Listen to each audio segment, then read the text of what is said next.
Good morning, dear students. Today we will be starting the new chapter, that is chapter number 2, sexual reproduction in flowering plants. So this is the first part in which we will be covering about the description of the flower and some terms which are related to flower, types of flower and the flower on the basis of position of thalamus. तो हम कुछ इन चीज़ों के बारे में आज देखने वाले हैं. तो please students be ready with your copy and pen. Okay. Flowers we have already studied in class 9th also, in class 11th also. तो पढ़ चुके हो तुम लोग फ्लावर से. तो क्विक रिवीजन ही है ये, क्योंकि सारे टर्म्स जो हैं, पेटल्स क्या होते हैं, सेपल्स क्या होते हैं, तुम लोग को पता ही है.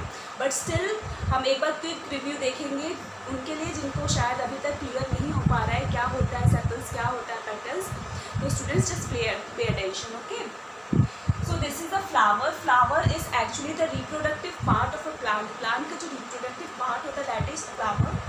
And flower में दो parts होते हैं, एक तो होता है male part, एक होता है female part. And it is not necessary कि male और female जो part है वो एक ही flower में present हो, अलग flower में भी present हो सकते हैं.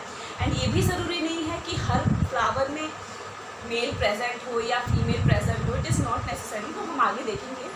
Okay, now coming on to the different parts of a flower. सबसे easiest है this one. This one is petals. This is the most attractive part of the flower. Colorful होता है. Colorful क्यों होता है? To attract the insects or any bees for pollination. Pollination purpose के attract होने के लिए ये थोड़ा सा colorful होता है. Okay. Now this is what? This is sepals, which is usually green in color. Okay, now this is what? Stigma. This is style.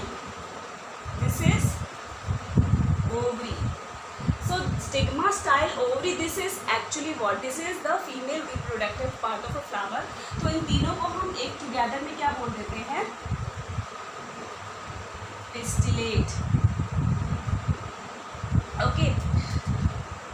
This is ovules. This is ovules जहाँ पे मेन जो है fertilization का process होता है. What is the purpose of stigma? Stigma is actually the receptor for the pollen grains. Pollen grains के receptor की तरह ये काम करता है. तो actually होता है क्या fertilization के टाइम में ये pollen grains जो है वो यहाँ पे आकर के stick हो जाता है because of the nectar production. nectar produce होने की वजह से stigma जो है pollen grain जो है वो यहाँ पे आकर के fix हो जाता है. And then what happens? It produces male gamete which is transported to the ovules. तो ये process हम लोग देखेंगे अभी next वीडियो में. Most probably we will see that. Stigma, style, ovary ये clear है. ये female reproductive part है, इसलिए हम इसे pistillate बोलते हैं. Now coming on to the male reproductive part, and this is what? Anther,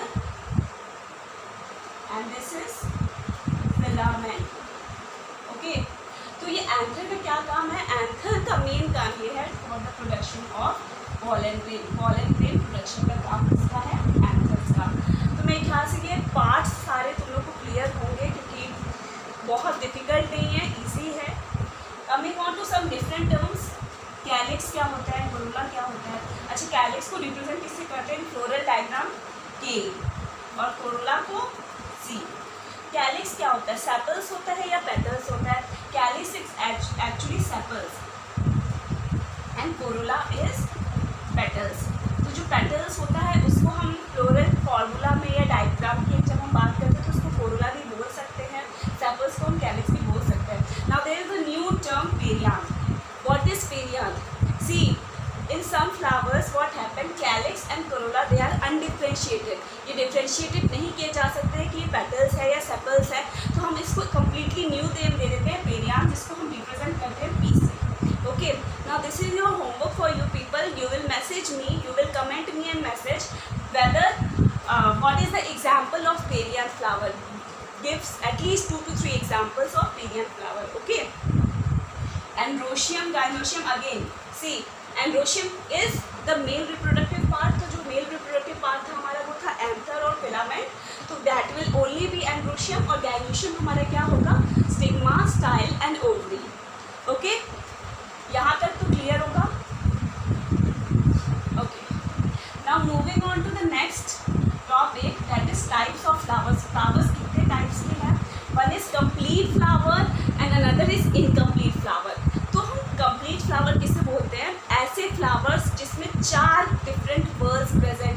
चार कौन कौन से? Calyx, corolla, androecium, gynoecium. पर्ल्स यानी कंप्लीट राउंड। तो ये कैलिक्स, कोरोला, एंड्रोशियम, गाइनोशियम जिस भी फ्लावर में प्रेजेंट अगर है तो it is called as complete flower. और इन चारों में से अगर कोई भी एक चीज़ नहीं प्रेजेंट है तो we say it as a incomplete flower. Okay, now see neutral flower क्या होता है? Neutral flower is that flower in which androecium and gynoecium are not present.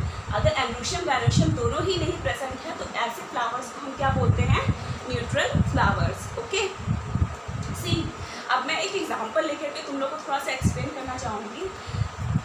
Sunflower तुम लोग यूजली देखते हैं, सनफ्लावर में सिर्फ एक फ्लावर नहीं होता, they are two types of flower. One is ray florets and another is disc florets. क्योंकि कई बार कई बुक में दिया रहता है या कई बार हम देखते हैं कि सनफ्लावर को कई बार एक्टिनोमॉर्फिक बोलते हैं, कई बार जाइगोमॉर्फिक बोलते हैं, न्यूट्रल फ्लावर भी बोल देते हैं और कंप्लीट फ्लावर भी बोल देते हैं। ओके, तो ये क्यों हम इसको इस तरह से कर रहे हैं, क्यों इतनी कन्फ्यूजन है वो हम देखते हैं। सी सनफ्लावर को एक्चुअली इसमें दो टाइप्स के फ्लावर होते हैं, रे फ्लोरेट्स और disc florets. What are ray florets? सी लोग देखते होंगे जो येलो कलर के जो पोर्शंस है ना, पेटल्स है ना, that are actually ray florets. तो ये डिफरेंट फ्लावर है, it is not having androecium और गाइनोशियम, मतलब इसमें एंड्रोशियम गाइनोशियम प्रेजेंट नहीं है। That is why this ray florets is called as a neutral flower. Getting the point? बात समझ में आ रही है तुम लोग को? रे फ्लोरेट्स में एंड्रोशियम गाइनोशियम नहीं प्रेजेंट है, इसलिए हम इसे न्यूट्रल फ्लावर बोलते हैं।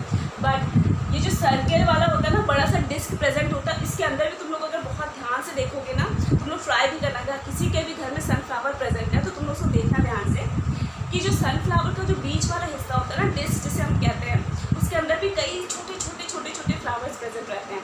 That flowers are actually disc florets.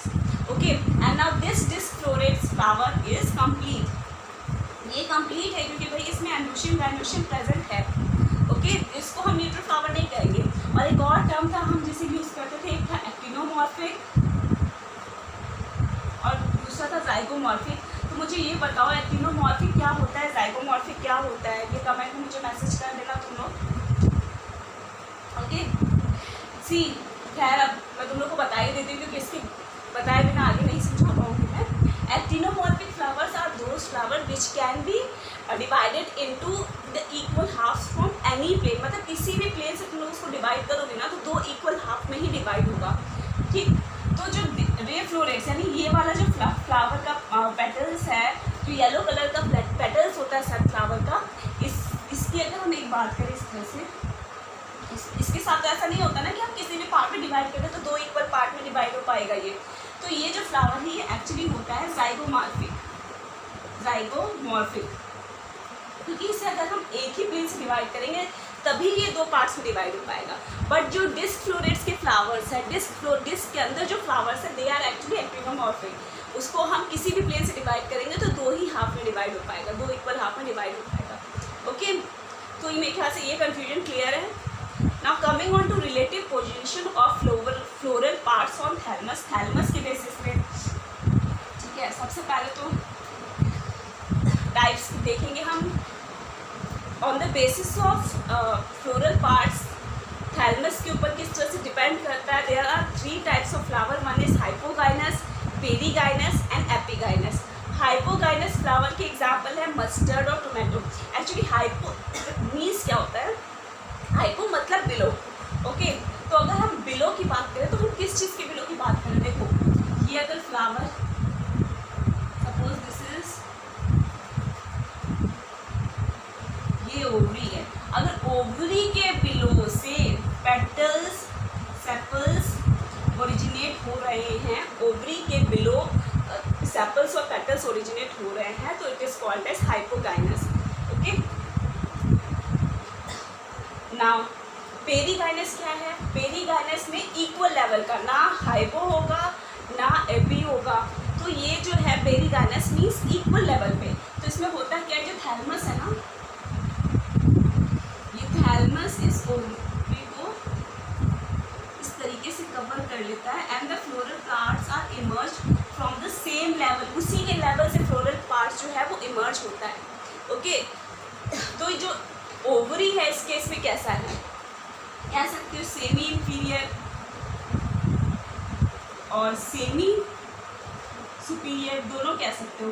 लेकिन हाइपोकाइनस के केस में क्या ओवरी के बिलो है ना, तो जो ओवरी है ये तो ऊपर हुआ, तो ओवरी को उसमें बोलते हैं सुपीरियर। ओके, सिमिलरली एपीगाइनस की बात करें, अच्छा पेरीगाइनस का एग्जाम्पल क्या हुआ, एप्पल हो गया, सॉरी रोज हो गया, स्ट्रॉबेरी हो गया, ये सब एग्जाम्पल्स है पेरीगाइनस के। ओके, अब एपीगाइनस में क्या होता है,